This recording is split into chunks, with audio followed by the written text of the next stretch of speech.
আজকের এই ভিডিওতে এই ছোট ছোট রান্নাবাটি কিভাবে তৈরি করা যায় সেটাই তোমাদেরকে শেয়ার করব। বাই দ্য ওয়ে, আমি Nitika, welcome to my channel Nitika's Clay House. চলো শুরু করা যাক। তো প্রথমেই বানাবো একটা উনুন। তার জন্য ফেব্রিকের কোটো নিয়ে নিচ্ছি আর এটাকে কাগজ দিয়ে মুড়ে দিচ্ছি, কারণ এর আগেও একটা উনুন ফেব্রিকের কোটো থেকে তুলতে গিয়ে আধমরা হয়ে পড়ে আছে, তাই এটা যাতে ময়দা না হয় তার জন্য কায়দা করে নিলাম। যাই হোক, কৌটোটাকে কাদার লেয়ারের ওপর বসিয়ে মাপ নিয়ে কাদাটাকে কেটে নিতে হবে। এখন আর কি, এটাকে এগ রোলের মতো রোল করে জয়েন্ট করে দাও।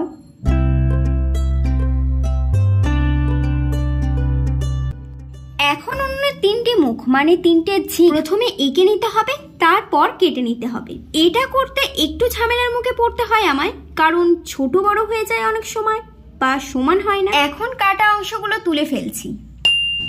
আর কাঠ ঢোকানোর জন্য উনুনের দরজা তো করতেই হবে। এবার একটা গোল চাকতি কেটে উনুনের তলায় জয়েন্ট করতে হবে। দেখো, গোল করে কাটা হয়ে গেছে। আর এখানে জয়েন্ট করার জন্য এই চামচটাকে কর্নিকের মতো ইউজ করছি। অন্য অস্ত্রশস্ত্র যদি না থাকে এটা ব্যবহার করতে পারো, খুব ভালো কাজ দেয়।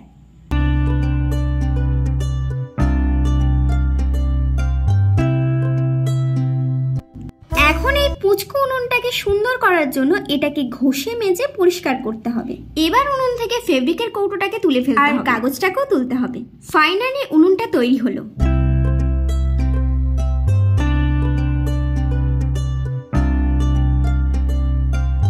বড় বড় থালা তো অনেক করেছি, এই একই স্টাইলের একটা পুচকু থালা তৈরি করা যাক। তার জন্য যে কোনো গোল জিনিসের সাহায্যে মাটিটাকে গোল করে কেটে নিতে হবে।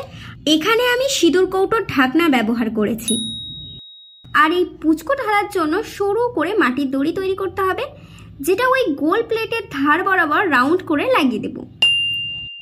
এখন মাটির দড়িকে প্লেটের সাথে জয়েন করে দেব।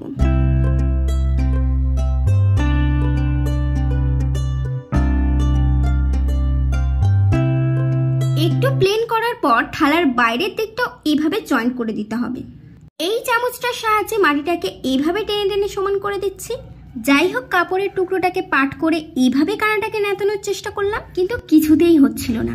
শেষে হাতের ওপর থালাটাকে রেখে কানাটাকে নেতিয়ে দিলাম। তো থালা কমপ্লিট। এবার থালার দুই সাঙ্গপাঙ্গ মানে বাটি আর গ্লাস করতে হবে। তাই বোতলের ছিপে লেয়ারের ওপর রেখে একটা ছোট্ট চাকা বার করে নিলাম। এবারে চামচের পিছনে এইভাবে চাকাটাকে লাগিয়ে চেপে চেপে বাটিটা তৈরি করতে হবে। আর পরিষ্কার করার জন্য জল হাত দিয়ে ঘষে দিতে হবে। এভাবে চামচ থেকে বাটিটাকে আলাদা করার পর কাঠের ওপর বেশ কয়েকবার ঠুকে নিলাম।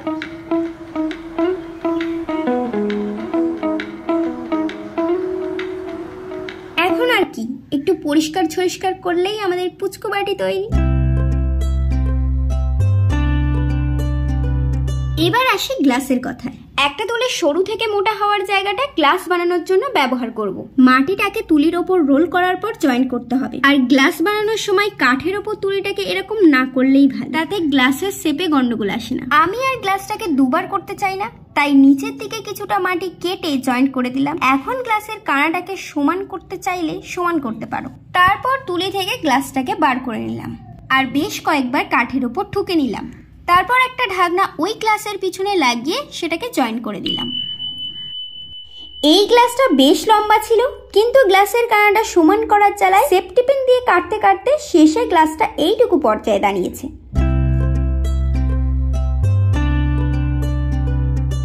চলো এবার একটা শিলনোড়া বানানো যাক। এর জন্য এই হাড়ের বাক্সের আয়তকার মাপ নিয়ে মাটিটাকে কেটে নিয়েছি। তারপর দুটো কোণা এইভাবে কাটার পর ধারগুলোকে ঠুকে নেব। তো ধারগুলোকে ঠুকে নিচ্ছি 1 2 3 4 5। এরপর একটা কাঠি দিয়ে বিন্দু বিন্দু ডিজাইন করে দেব। শিল তৈরি, এখন শুধু নোড়া তৈরি করতে হবে। তার জন্য শিলের চওড়ার মাপের একটা নোড়া এইভাবে বানিয়ে নিচ্ছি।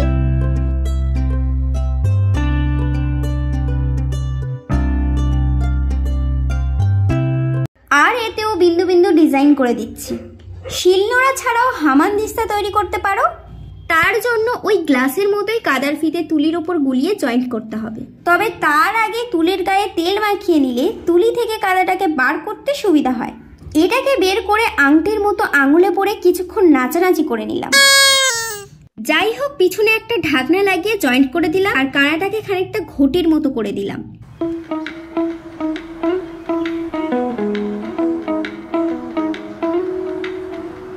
এবারে হামানদিস্তার ওই নোড়ার মতো জিনিসটা ডোলে ডোলে বানিয়ে নিলাম।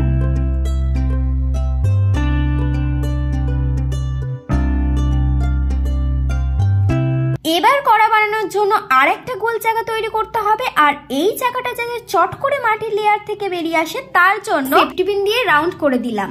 এরপর চাকাটা একটু পরিষ্কার করতে হবে আর এলইডি লাইটের টুম নিতে হবে, যেটার ওপর চাকাটাকে রেখে 2 হাত দিয়ে প্রেস করে টুমের গায়ে চেপটে দিলাম।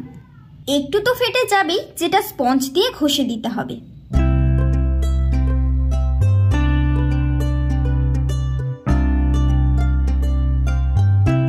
এবার একটা সরু মাটির দড়ি বানাতে হবে, যেটা দুটো সমান ভাগে ভাগ করতে হবে। প্রত্যেকটা ভাগ এভাবে ব্যান্ড করতে হবে। আর একটা কথা, দড়িটা যেন নরম থাকতে থাকতে ব্যান্ড করা হয়, না হলে ব্যান্ড না হয়ে 2 আধখানা হয়ে যাবে। দেখো ডাংগুলো ফেটে গেছে, তাই ঘষে দিচ্ছি, আর ডাঙের 4টে মুখে 4টে টিপ বসিয়ে দিচ্ছি। এবার কড়ার পিছন দিকে একে একে কড়ার ডাংগুলো লাগিয়ে দেব।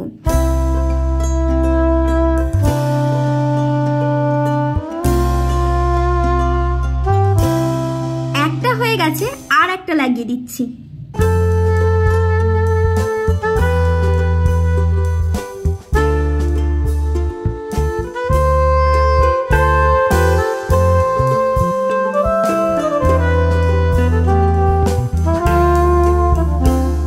পরে যাতে খুলে না যায় তার জন্য ডাঙের সামনের দিকটাও মাটি দিয়ে জয়েন্ট করে দিলাম।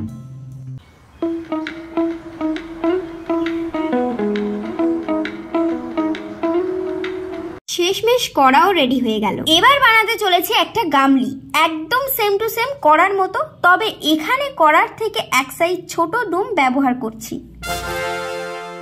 যদি বেশি ফেটে যায় তাহলে মাটি দিয়ে বুঝিয়ে দিতে হবে। তারপর কাঠের ওপর বেশ কয়েকবার ঠুকে নিয়ে স্পঞ্জ দিয়ে ভালোভাবে ক্লিন করতে হবে।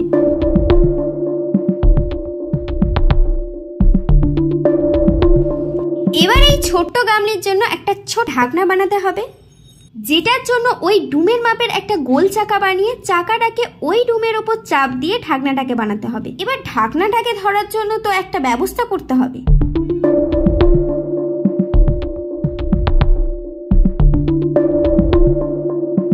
এখন ঢাকনার উপর একটু ডিজাইন করে দিলাম। রান্নাবাটির সেটে গামলিও হাজির হয়ে গেল।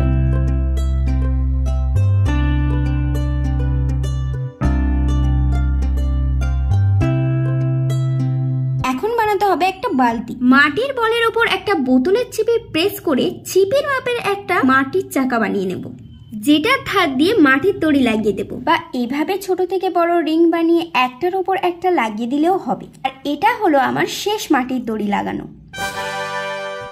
এখন আমি এই রিংগুলোকে একটার সাথে আরেকটা জয়েন করে দিচ্ছি, প্রথমে বাইরে থেকে, তারপর ভিতর থেকে। একটু সাবধানে করতে হবে আর আস্তে আস্তে করতে হবে।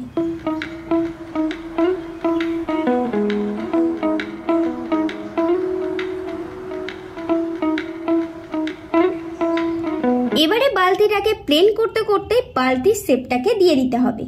প্রথমে বালতির তলাটা ঠিক করে নেব, তারপর ডান্ডি লাগিয়ে দেব, আর তারপর বালতির কানাটাকে সরু করে নেব। দেখো এখানে বালতির ডাঙের আংটার ভিতর থেকে সরু করে মাটি ঢুকে 2 সাইড বালতির সাথে অ্যাটাচ করে দিচ্ছি, আর কানাটাকেও সরু করে দিচ্ছি।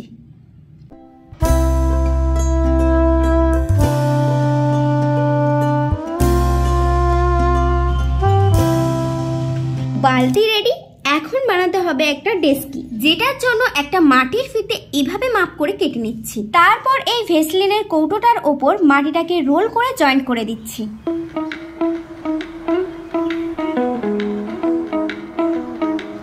এবারে তলায় লাগানোর জন্য এরই মাপের একটা চাকা কাটতে হবে। আর আগে ভেসলিনের কৌটোটা এর থেকে বার করতে হবে। এবার আর কিছুই নয়, ডেস্কের বডির সঙ্গে মাটির চাকাটাকে জয়েন্ট করতে হবে।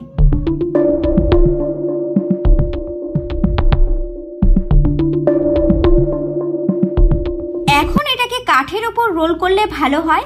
যদি অসুবিধা হয় কৌটোটাকে ভিতরে ঢুকিয়ে রোল করলে ভাঙার চান্স কমে যাবে, আর জিনিসটাও খুব সুন্দর হয়। এখন কানাটাকে তৈরি করে নেব।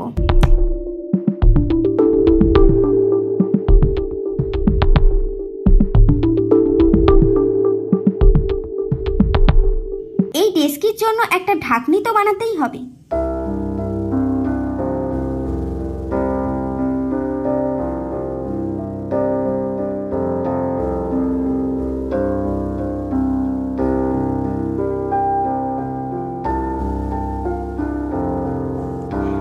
চাটনিটা একটু ছোট বড় হয়ে গেছে, তাই চামচ দিয়ে ঘষে সমান করে নিচ্ছি।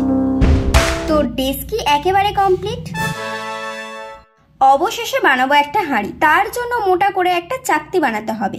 এর একটা পেট ছাই লাগিয়ে নেব, কিন্তু সাদা বালি হলে আরো ভালো। এবার চাকাটাকে এলইডি লাইটের ডুমের মধ্যে ঢুকিয়ে আস্তে আস্তে ঘুরিয়ে ঘুরিয়ে বুড়ো আঙুল দিয়ে চেপে চেপে খুলিটাকে বানিয়ে নিতে হবে। এবার কাঠের ওপর 4-5 বার বাড়ি মারবো যাতে খুলিটা বেরিয়ে আসে। ভিতরে যেহেতু ছাই দেওয়া তাই আটকে তো যাবে না। এখন আস্তে আস্তে খুলিটাকে বার করে নিচ্ছি। একটু ফেটে গেছে, সেগুলোকে ঠিক করে নিতে হবে।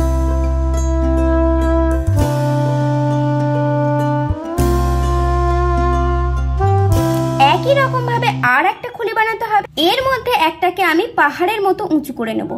এখন দুটো খুলি পরস্পর জুড়ে দেব।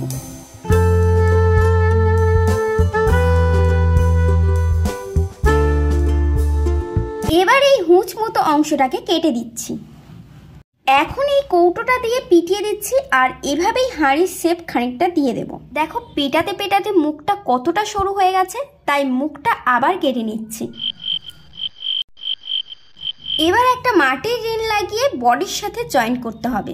দেখো কানাটাকে জয়েন্ট করে নিচ্ছি। তারপর জল হাত দিয়ে এভাবে ঘুরিয়ে ঘুরিয়ে কানাটাকে উঁচু করতে হবে। এবার কানাটাকে বাইরের দিকে ঠেলে হাঁড়ির কানাটা তৈরি করতে হবে।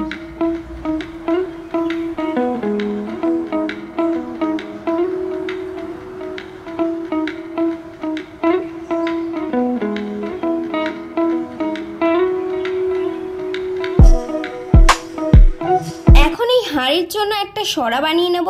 বোতলের চেপের উপর মাটির চাকাটাকে রেখে হাঁড়ির সরাটাকে বানিয়ে নেব। তারপর একটু পরিষ্কার করে নিতে হবে আর কি।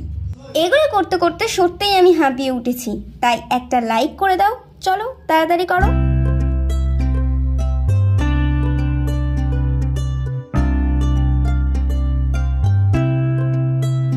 রান্নাবাটির সেটে হাঁড়ি অ্যাড হলো, সবকিছুই হলো, আর খুন্তি হাতে হবে না। সেটা কি হয়, চলো সেটাও করে ফেলি।